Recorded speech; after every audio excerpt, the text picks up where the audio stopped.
I'm Andrea Robinson, and I'm a master sommelier. I'm also a television host of food, wine, and travel shows. As a trained chef, I've written 4 books on food, wine, and cooking. So I'm thrilled to work with Le Creuset on this delicious series on wine and to share with you the truth about wine, that it doesn't have to be expensive or complicated. Wine makes food taste better, and it's fun. I'm also a mom and an avid gardener and home cook. My family and I live in wine country, and we cook dinner with each other pretty much every day. So I'll show you my absolute favorite food and wine pairing tips that can turn even everyday meals into a special occasion. So come along and let's hit the wine trail.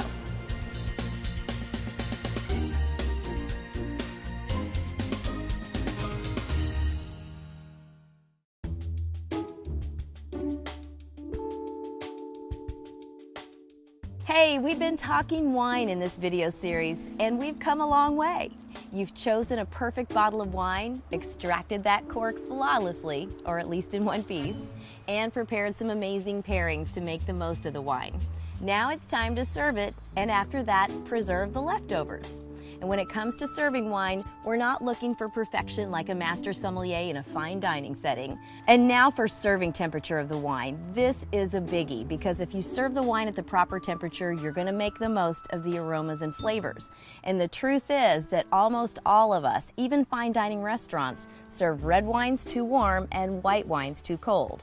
That's because we keep our white wines in the refrigerator, and that's just a little bit too cold for enjoying the aromas and flavors of the white. So what's the right temperature for whites? I say around 45 degrees Fahrenheit, not too tough. Now my exception to this rule is sparkling wine, where the extra chill of fridge temperature is great because it helps to control the carbonation when you open the bottle and to preserve the bubbles. Even a bucket of ice is awesome. So what's the right temperature for red wines? Well, room temperature is what we've always heard, and that might have been appropriate back in the day when the room was a cool, chilly cottage or a castle. But these days, room temperature most of the time is around 70 degrees, and that's just too warm for reds because it overemphasizes the alcohol and makes the texture really coarse and the wine taste flabby. Sometimes in a restaurant, if the wine seems warm to me, I'll even ask for a bucket of ice for my red. Believe me, I get lots of stares, but I promise you, once you start to drink your red wines at the proper temperature, you'll never go back. So if your snobby friends tell you you're doing it wrong, don't listen to them. Just tell them to give it a try. Now, if you're a real wine geek like my husband and me, you might have a wine cellar to maintain what's called cellar temperature, which is 55 degrees, and we love that for red wines. Some people even have a special fridge that maintains cellar temperature for their bottles. But if you don't have a cellar, how do you get your whites and your reds at the proper temperature? Just remember my 10-minute rule. For white wines, 10 minutes out of the fridge before serving, and for reds, 10 minutes in the fridge before serving. It's that easy. Now, once you have the serving temperature right for white or red, how do you keep it that way? Well, you can always make more trips to the fridge and adjust, or you can get one of these sleeves that you store in the freezer until you're ready to use it, especially for al fresco dining where it'll keep the red wine at cellar temperature and the white wine at the perfect chill. Here in wine country in Napa, this one gets a big time workout at our house. Now, preserving wine. Even a bargain bottle isn't such a great deal if the leftovers go bad before you can enjoy them and you end up pouring it down the drain. And the truth is that most wine will actually hold for a bit after it's been opened, at least 2 to 3 days, if at a bare minimum you reinsert the cork and put it in the refrigerator. Because remember, refrigeration preserves freshness. That includes for both white and red wines.